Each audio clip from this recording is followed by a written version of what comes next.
Well, hello. Hello. I gotta check my mic, make sure you can hear me. Excellent. You can. Okay, cool. Cool, because I screw up audio too much. Okay. Welcome, everybody. I know it's been a little bit, but I'm back for episode 2. I'm gonna label these differently. Last time when I did my return after my little hiatus, I am starting over. I normally just put the date, and I think that's a little confusing for people. I think episode just kind of works with people's minds a bit better. So let's go ahead and begin. A 39,600-year-old bone fragment indicates humans were making leather clothes. With strange indentations has been found in Spain.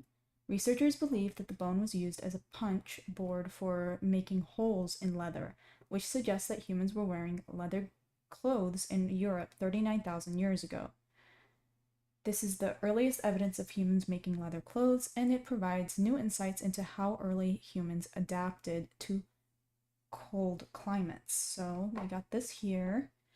Some pretty good, very evenly spaced punctures, which makes sense. You wouldn't really need it if you were like weaving a cloth, because the needle goes through the cloth pretty easily, but leather you do have to actually puncture holes into it.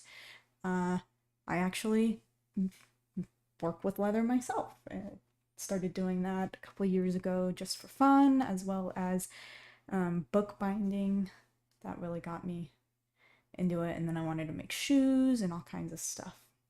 I'm not good at it, but it's fun. It certainly is. And so you got some really consistent marks going on, and you do need kind of a solid back for it. Interesting. The bone fragment was found at the Cañars cave site in Spain, which is known for its well-preserved remains of early humans.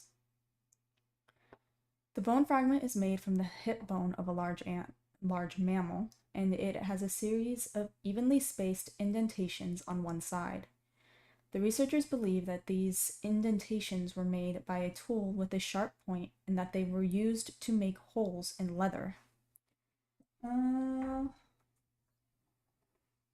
know if it's right here.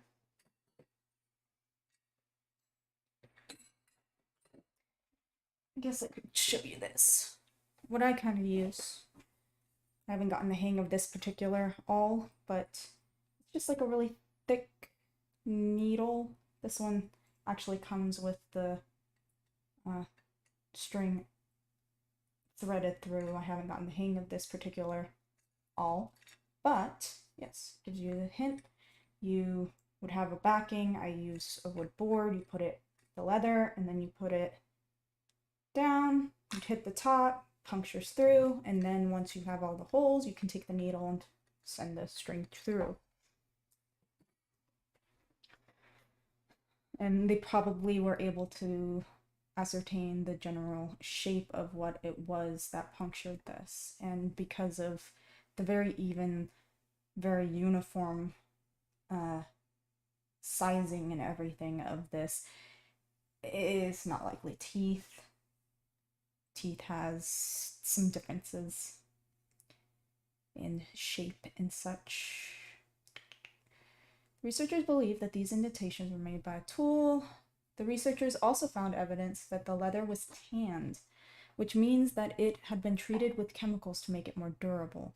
This suggests that early humans had a sophisticated understanding of leatherworking and that they were able to produce high-quality leather clothing. That's a huge undertaking. Like, you have to catch the animal, you have to skin the animal, you have to prepare the hide, which takes drying and scraping. Then you have to tan it with all the chemicals, whatever you're going to use. I mean, that's a huge process that they clearly had been working on and learning. It's not just something that you just wake up one day and decide, you know what? I'm going to take that animal's skin and I'm going to dry it out. And then I'm going to clean it and I'm going to throw all of these plant chemicals and stuff on it. It's just not something that they do.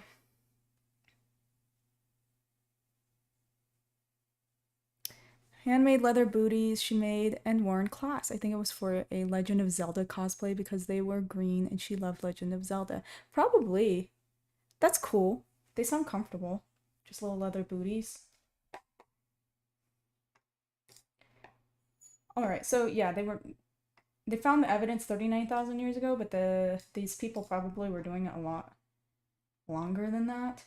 The researchers believe that this discovery is significant because it provides new evidence of prehistoric humans' technological capabilities. The ability to make and use leather clothing is a complex skill, and it suggests that early humans were more sophisticated than previously thought. That's a shocker. The discovery of this bone fragment also provides new insights into how early humans adapted to cold climates. Leather is a warm and durable material, and it would have been an essential part of early humans' clothing.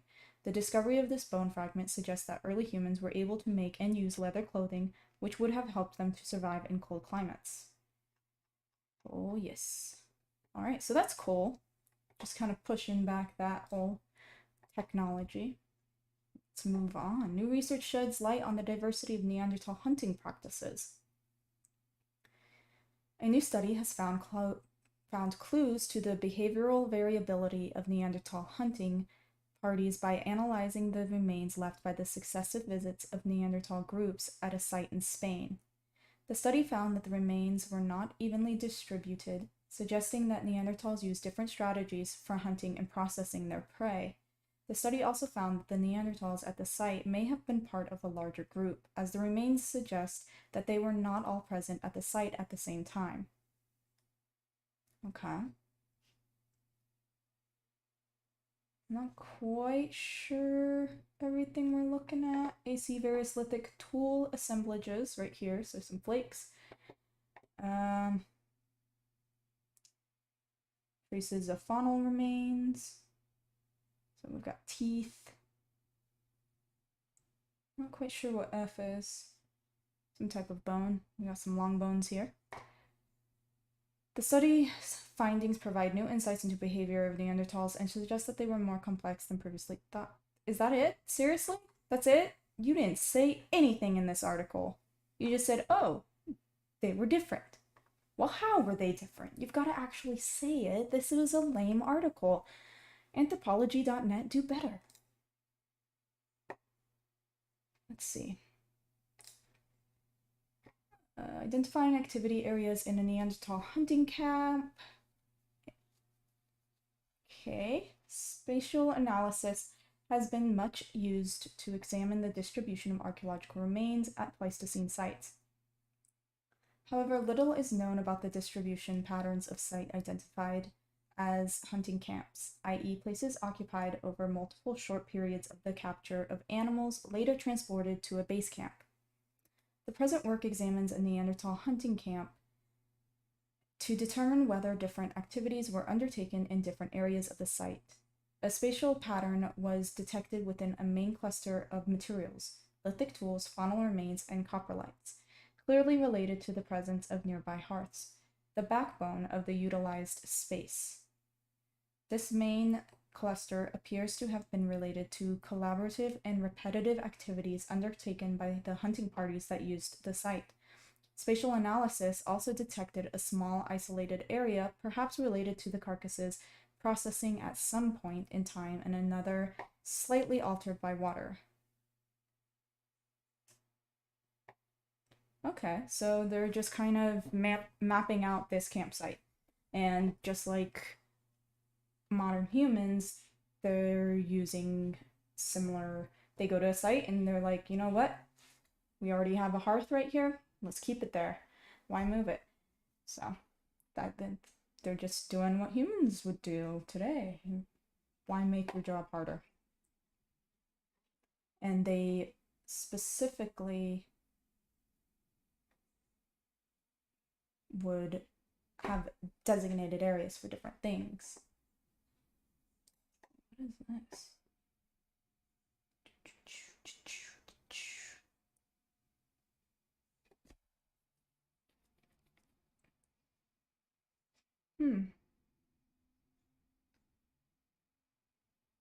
That stratigraphy, gotta love it.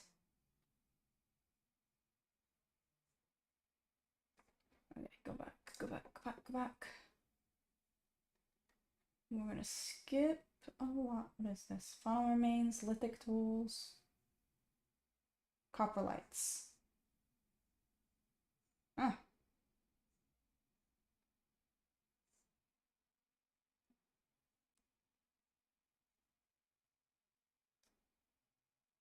So the rock shelter, special window, what they actually excavated, the hearths. Okay, they didn't put them. Final remains are scattered. Lithic tools are scattered. Coprolites are just kind of in it. Interesting. Okay, maybe they didn't really spread these things out, did they? What is this? Archaeostratigraphic profiles. New archaeostratigraphic profiles. Archaeological remains. I am not quite sure how to read this chart. Weird. Okay, move on. Where's your conclusions? Results. Okay, wonderful. I just want your conclusions. Faunal remains, burnt bones, green fractured bones, cut marked bones, percussion marked bones, tool marked bones. Oh, very strong. Polished bones, rounded bones, trampling marks. Okay.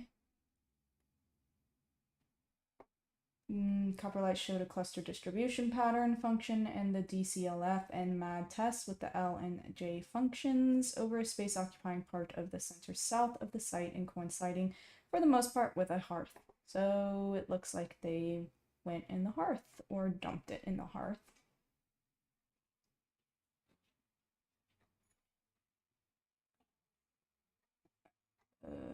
Discussion. Damn, this is a lot. If you want to read this whole thing, I will definitely have the link in my Discord server, so follow the link that's in the video description. I always link all of my articles that I go through, and this one has a lot. You can, like, this is a beautiful article. There's all kinds of charts and imaging, a lot of discussion. This is wonderful. So if you're interested in actually reading the scientific article and not anthropology.net's sad excuse of an article, I would recommend going to my Discord and following the link. Go away. Okay, the present work shows NV at level F to contain archaeological elements little altered by diagenetic or biostratinomic processes. The present spatial analysis also reveals that the site was used in the same way in its different occupations, leading to the formation of the main cluster. This area is topographically higher. The activities undertaken in the area of this cluster were related to the presence of hearths. An area in the southeast of the site contains elements with a degree of water alteration. Although this was very mild, and the area maintains other properties that relate to the rest of the site. A small area of activity in the north of the site is limited to dolomite blocks. This would appear to be an area associated with a carcass processing or perhaps a disposal area. Taking all the findings together, the remains in NV level F would appear to have a cluster distribution as detailed in Hypothesis 2. The evidence for accepting Hypothesis 1 is not as strong. This differs from the behavior recorded at the hunting camp of Avrik Romani level P, where a regular SPP has been identified. Carnivores entered the site as revealed by tooth marks on some faunal remains and by the presence of coprolites.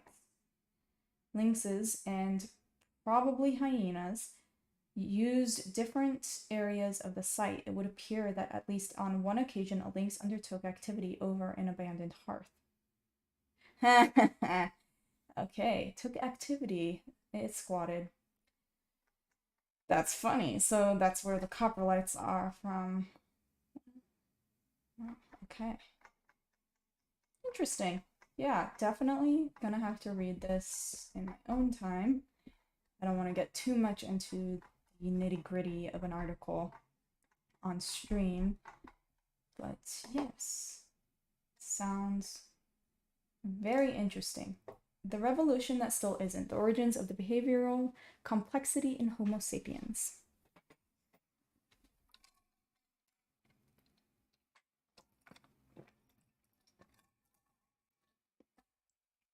All right. The behavioral origins of Homo sapiens can be traced back to the first material culture produced by our species in Africa. The Middle Stone Age, MSA, beyond this broad consensus, the origins, patterns, and causes of behavioral complexity in modern humans remain debated. Here we consider whether recent findings continue to support popular scenarios of 1. A modern human package, 2. A gradual and pan-African emergence of behavioral complexity, and 3. A direct connection to changes in the human brain. Our geographically structured review shows that decades of scientific research have continuously failed to find a discrete threshold for a complete modernity package, and that the concept is theoretically obsolete. Okay, so essentially, they've combed over years and years and years of research and found that there is no specific point in which a modern human existed.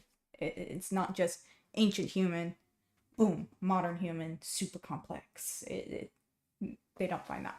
Instead of a continent-wide gradual accumulation of complex material culture, the record exhibits a predominantly asynchronous presence and duration of many innovations across different regions of Africa.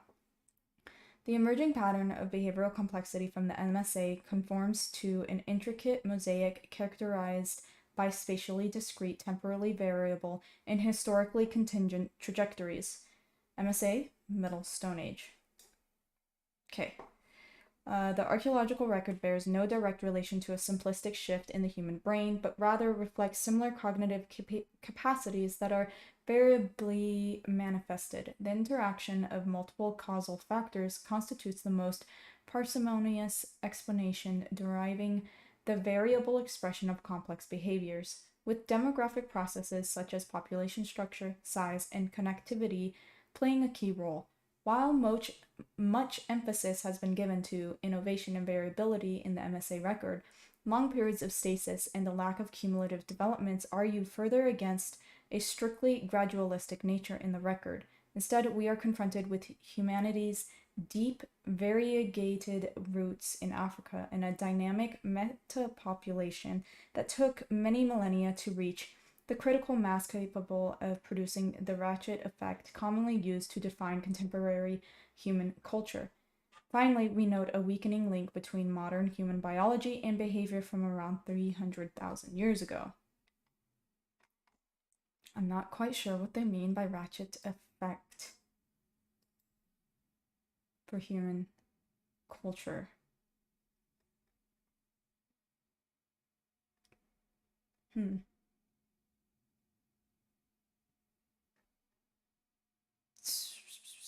So, seems they're saying that nothing was gradual. Every location kind of had its own little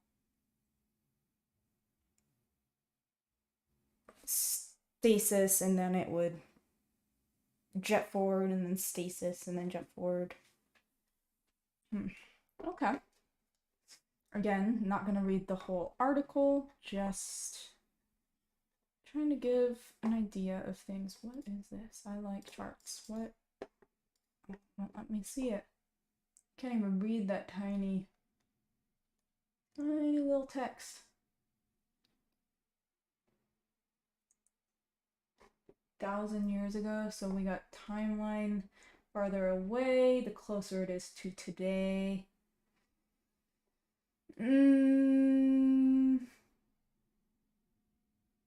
poker,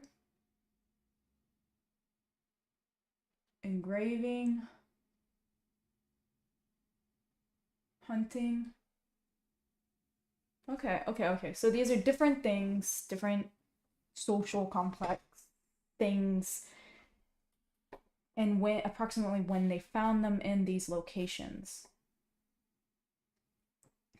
It finds that's weird that there's like gaps in these. I wonder if it's just due to gaps in the record or if for some reason they lost that knowledge, like people left or something. They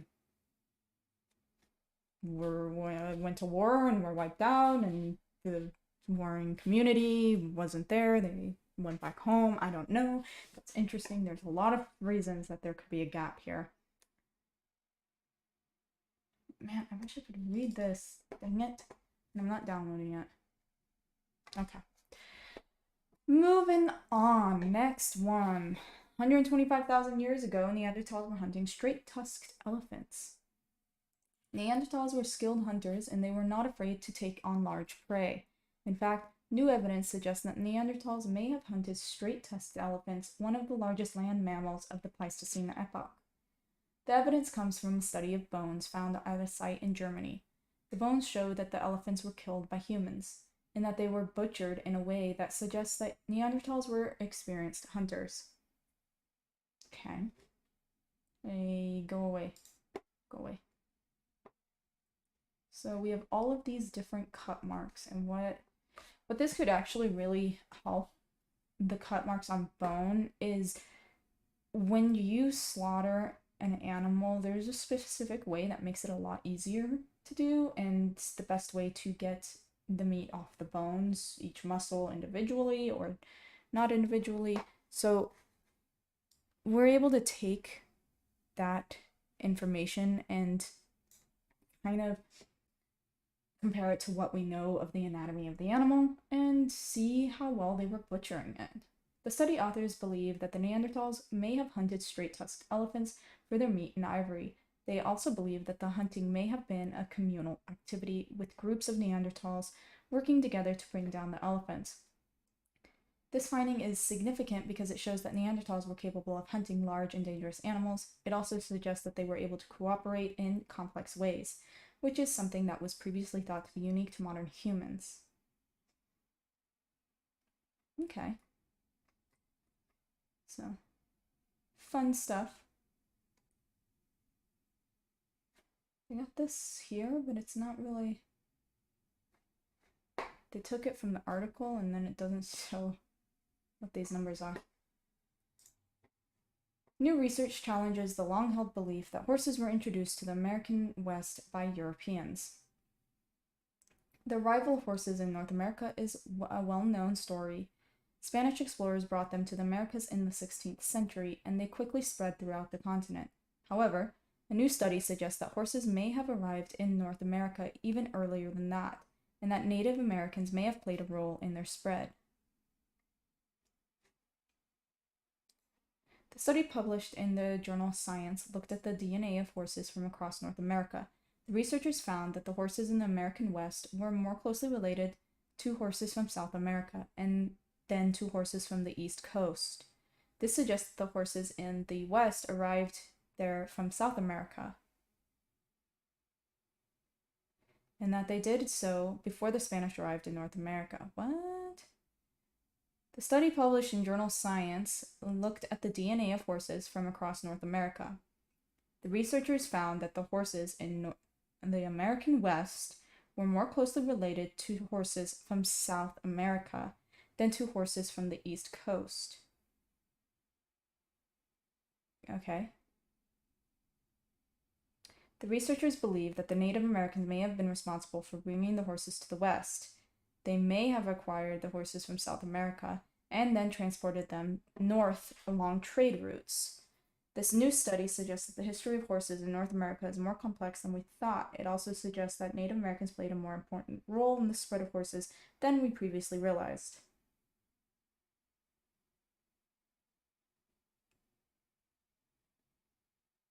Okay.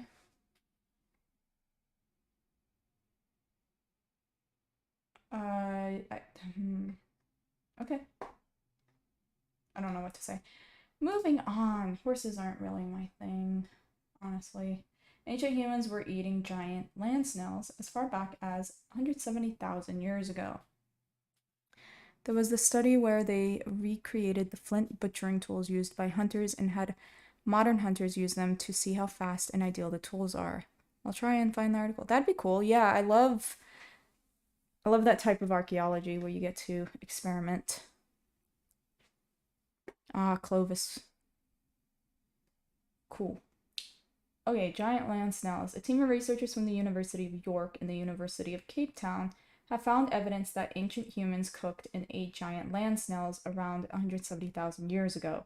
The evidence was found at Border Cave, a rock shelter in South Africa, and published in Quaternary Science. The researchers found fragments of giant African land snail shells that had been burned.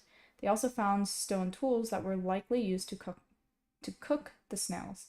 The researchers believe that the snails were a valuable source of food for ancient humans. This is the earliest evidence of humans eating giant land snails. It suggests that humans were eating a more diverse diet than previously thought. It also suggests that humans were able to adapt to different environments, including those with limited resources. That is what we are known for, is our ability to adapt. You don't find many species all over the world. Humans are very adaptable. The researchers hope that their findings will help to shed light on the diet of lifestyle of ancient humans. They also hope that their findings will help to protect the giant African land snail, which is now considered to be a vulnerable species. Cool.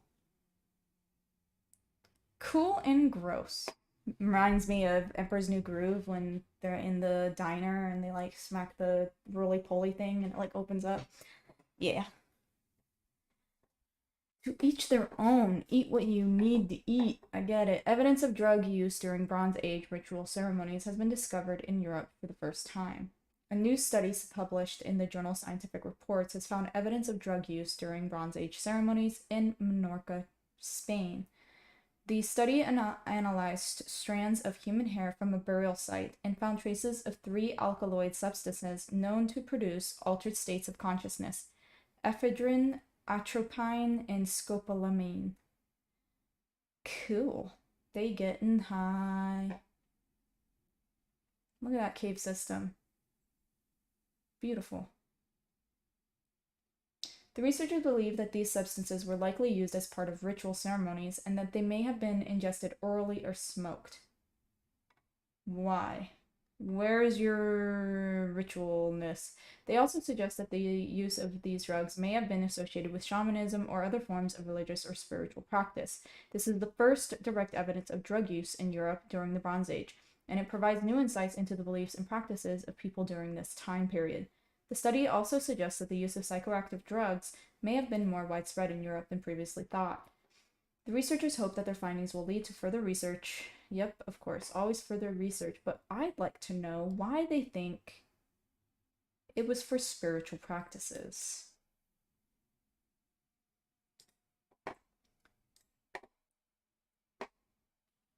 Okay.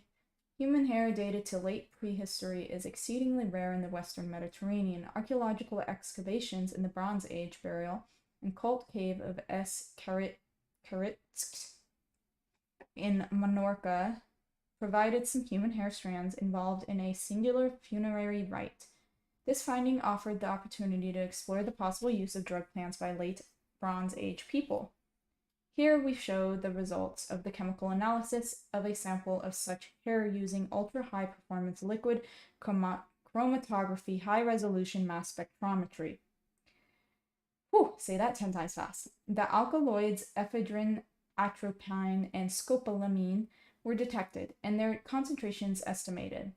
These results confirm the use of different alkaloid-bearing plants by local communities of these Western Mediterranean islands by the beginning of the first millennium, calibrated BCE.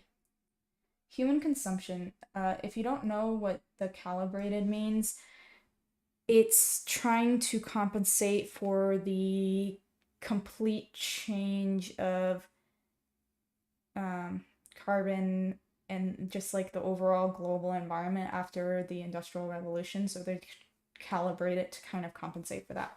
Human consumption of drug plants is, oh, I don't want to read the whole thing. What is this? Tri-lobed container from chamber 5 hosting the hair strands analyzed. Oh. Oh, that's weird. Okay, so they were actually in some type of container. Ew. Ah. That's nasty. Okay. Okay. The most common theory of drug incorporation into the hair matrix is that it takes place at the root level. As chemicals circulate in the bloodstream, they are incorporated in the growing hair matrix at the base of the follicle. Therefore, hair analysis can provide a historical profile of an individual's exposure to the substances over a period of weeks to months, depending on the length of hair collected.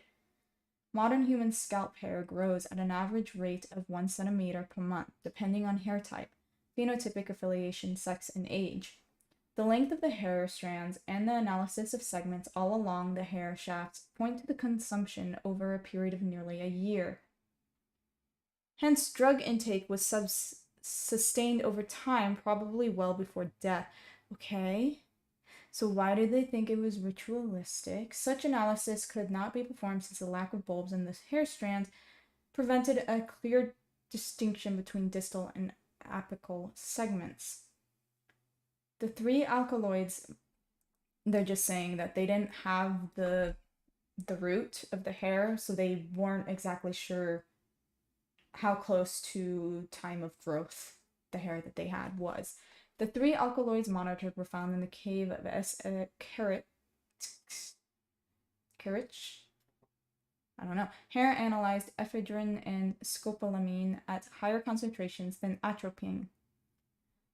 To our knowledge, no quantitative data on the consumption of these alkaloids by past populations has been reported. Hence, the present data we compared with the few published reports on modern consumers.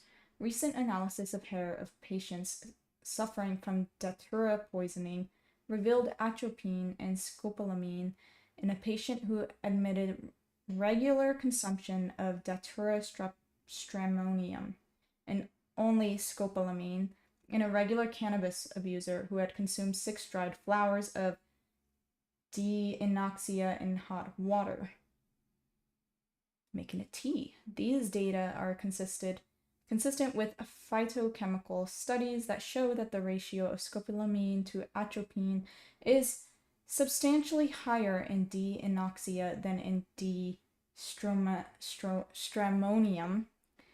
The high ratio of scopolamine to atropine found in the hair from the cave of S. Kerich cannot be associated with the use of D-inoxia, since this is not a species native to the Old World.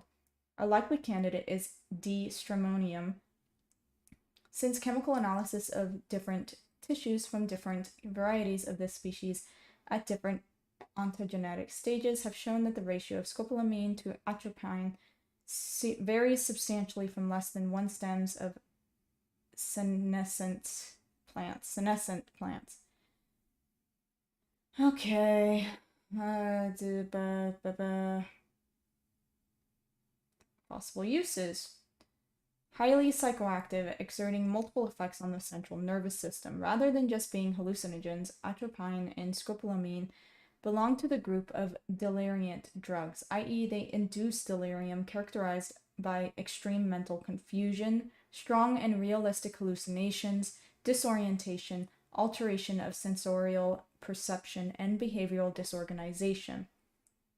Out-of-body experiences and a feeling of alteration of the skin, as if growing fur or feathers, are usually reported. Ew. In Europe, tropane containing solanaceae have a long history of use as medicines, poisons, and oxidants, not oxidants. But they have achieved their most notorious reputation in association with the European witchcraft during the Middle Ages / early modern period. Allegedly, witches smeared themselves with certain unguents to help them fly to demonic Sabbaths, hence their name of flying ointments, or be transformed into animals according to some testimonies. However, it seems clear that people had hallucinatory experiences using such ointments, the main ingredients of which likely being tropane containing solanaceae. The powerful mental and behavioral effects of these plants have made them indispensable ingredients in the botanical preparations used by shamans worldwide in rituals for divination, prophecy, and ecstasy. On the other hand, ephedrine exerts a sympathomimetic action similar to that of adrenaline. Excitement and enhancement of mental alertness and physical activity, reduction of fatigue, improvement of concentration, and suppression of hunger. It has also served as a remedy to treat colds, asthma, and hay fever, among other medical purposes. Use of plants in the past may be deduced from the archaeological context or ethnobotanical data. Several Bronze Age burial sites and ceremonial places in the Balearic Islands revealed the deposition of flowers and the use of aromatic species to create a sensory experience. However, psychoactive plants were not found in such sites and places, nor in any domestic context. Only the cave of Salbegal has provided an isolated seed of Hyoscyamus species, but the occurrence of this wild plant has been interpreted as unintentional by the excavators. Okay, more. Concluding remarks. Okay. Oh, that's gross. Okay. So that's crazy. They were ingesting some pretty strong hallucinogenic things. That's for like a while. They said like a year of time. Interesting. All right, shall we move on? Oh yes, this is very big right now. A lot of people I know have been talking about this. It's warm in here. Do I have a hair tie? I do not. Oh, I have one right here. Sorry, it's very warm in my office for some reason. Oh, I know why it's warm in my office. I closed the vent.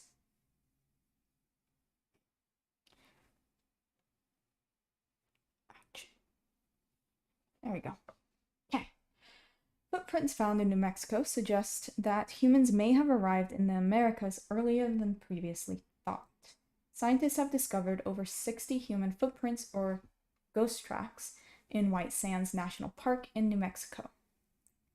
The footprints are between 23,000 and 21,000 years old, which is pushing it much farther back because depending on who you talk to, it's kind of around like, I think 18.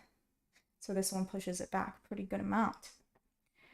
Timeline of human arrival in North America by several thousand years. The footprints were found by David Bustos, Chief of Natural and Cultural Resources at White Sands. He first heard about the ghost tracks when he started working at the park in 2005. The footprints were only visible when the ground is wet, and they disappear when it dries out. Bustos and his colleagues were able to track down the footprints using geophysical imaging. The footprints show that the people who made them were mostly children and teenagers. They were walking barefoot through a patchwork of waterways that defined the White Sands area during the Ice Age. The footprints were found alongside those of mammoths, giants, ground sloths, giant ground sloths, not giant, ground sloths, giant ground sloths, and other megafauna that flocked to water in the largely arid landscape.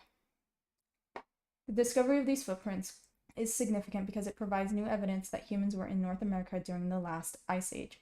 The challenges that prevailing theory that humans first arrived in North America around 15,000 years ago. The footprints also provided new insights into the lives of prehistoric humans in North America. The researchers who made the discovery say that the footprints are a rare and precious glimpse into the lives of our ancient ancestors. They hope that the footprints will help to shed light on the mystery of how and when humans first arrived in North America. Isn't that cool? And apparently it was all teenagers and kids. Wonder if they were going to play in the water or something. Like older siblings had to watch the kids while their parents went out and hunted. I don't know. Or maybe they had to go get the water. Cool stuff. Very cool stuff. Okay, making meaning from fragmentary. No, not gonna do that one. Investigating the scapulus. No, I don't want to do that one. Don't want to talk about yak milk. Researchers use 21st methods to record 2000. Nah, I don't want to do graffiti. Yes, graffiti is cool and interesting. And yes, people drawing penises on the walls is nothing new. It's been like the number one graffiti item to draw for thousands of years. Ancient DNA reveals Asian. I would love if we could find something like that. That was like Neanderthal. That would be funny. Ancient DNA reveals Asian ancestry introduced to East Africa in early modern times. So, summary. The largest yet analysis of ancient DNA in Africa, which includes the first ancient DNA recovered from members of the medieval Swahili civilization, has now broken the stalemate about the extent to which people from outside Africa contributed to Swahili culture and ancestry. Okay, so the study revealed that around 1000 CE, a stream of migrants from Southwest Asia intermingled with African people at multiple locations along the Swahili coast, contributing close to half of the ancestry of the analyzed ancient individuals. Half. Dang. The results provide unambiguous evidence of ongoing cultural mixing on the East African coast for more than a millennium, in which African people interacted and had families with immigrants from other parts of Africa and the Indian Ocean world. The study confirmed that the bedrock of Swahili culture remained unchanged even as the newcomers arrived and Islam became dominant regional religion, said Kusimba. The primary language, tomb architecture, cuisine, material culture, and metrolocal marriage, residence, and matriarchal kinship remained African and Bantu in nature. Findings contradict one widely discussed scholarly view, which held that there was little contribution from foreigners to Swahili people. The researchers added that the findings also refute a diametrically opposed viewpoint prevalent in colonial times, which held that Africans provided little contribution to the Swahili towns. Ancient DNA allowed us to address a long-standing controversy that could not be tested without genetic data from these times and places. The researchers found that the initial waves of newcomers were mainly from Persia. These findings align with the oldest Swahili oral stories, which tell of Persian, Shirazi merchants or princes arriving on the Swahili shores. It was exciting to find biological evidence that Swahili oral history probably depicts Swahili genetic ancestry as well as cultural legacy. Brielle is first author of the paper with Stephanie blah blah blah. After about 1500 CE, ancestry sources became increasingly Arabian. In later centuries, intermingling with other populations from Asia and Africa further changed the genetic makeup of Swahili coast communities. Yet they managed to have consistency in their culture. Ancestry contributions from women, extreme sex differences in genetic contributions, genetics and identity, decolonizing history, genetics and identity. The team found that the proportion of Persian Indian ancestry has decreased among many people of the Swahili coast in the last several centuries. Many among those in present-day Kenya who identify as Swahili and had their genomes analyzed were genetically very different from the people who lived in the region during the medieval times. The authors find, while others retain substantial medieval ancestry. These results highlight an important lesson from ancient DNA. While we can learn about the past with genetics, does not define present-day identity. Decolonizing history, in addition to helping to diversify the populations included in ancient DNA research, the study pushes back against a profoundly difficult history of more than 500 years of colonization in this region of Africa, which continues to be a major problem today, says Reich. The story of Swahili origins has been molded almost entirely by non-Swahili people. The study results contradict and complicate narratives advanced in archaeological, historical, and political circles, said Kusimba, who has spent 40 years working to recover the Swahili past and to address injustices experienced by descendants of the Swahili civilization.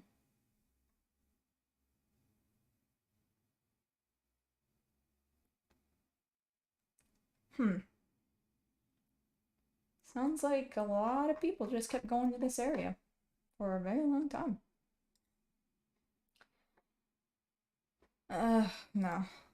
Effective maternal status on time budget in female Barbary macaques. For all mammalian females, becoming a mother brings significant changes to their life. A dependent infant increases foraging demands during lactation and requires direct investment in maternal care. These new requirements might trigger changes in female behavior, such as reduced allocation of time to resting or social activities. We investigated how the maternal status affects time budgets in female Barbary macaques. So 17 were looked at in a free-ranging provisioned group in Gibraltar. We collected behavioral data, so 490 hours after infants were born during 2 periods. We found that females with dependent offspring had spent a reduced proportion of time resting, vigilant, and self-grooming compared with females without dependent offspring. Females with dependent offspring also groomed their other females less often and spent 50% more time in proximity to other group members, particularly males, than females without dependent infants. Females with dependent offspring received 28% more grooming than other females received. This difference was due to interactions with males, which might be connected to the specific role of Barbary macaque males as primary infant caretakers. There was no change in feeding time of mothers compared with other females. We conclude that changes in the time budget of mothers in the provisioned population were related to the need to attend their infants, rather than the increased foraging demands. Barbary macaques' social organization and behavioral strategies give rise to complex effects of infant care on maternal social interactions and time budget. Okay, so the moms, instead of hanging with the gals, or sleeping, she didn't get to sleep much, she was hanging out with the family and eating. Okay, that sounds pretty human to me. Anyways, what time is it? Okay, 7:52. I'm gonna go ahead and stop it there because I'm getting tired and I've done quite a few already. So if you want to read any further on any of these articles or look up the source material, I link all of them into my Discord. You can find the link to it in the video description. And then I do have a Twitter. You can follow me on there. Yeah, that's about it. I will see you guys next time. It will be, I think Tuesdays at 7 is a good time. We'll see. Doing field work and stuff kind of throws that off because I'll be gone for like a week and a half and then come back, and then I have like office work to do, so trying to get it situated. And last week I was sick. I was not doing well last week, but everything's good now. So yeah, I think that's it. If nobody has any questions, don't think so. All right, so I will let you guys go. You have a wonderful evening.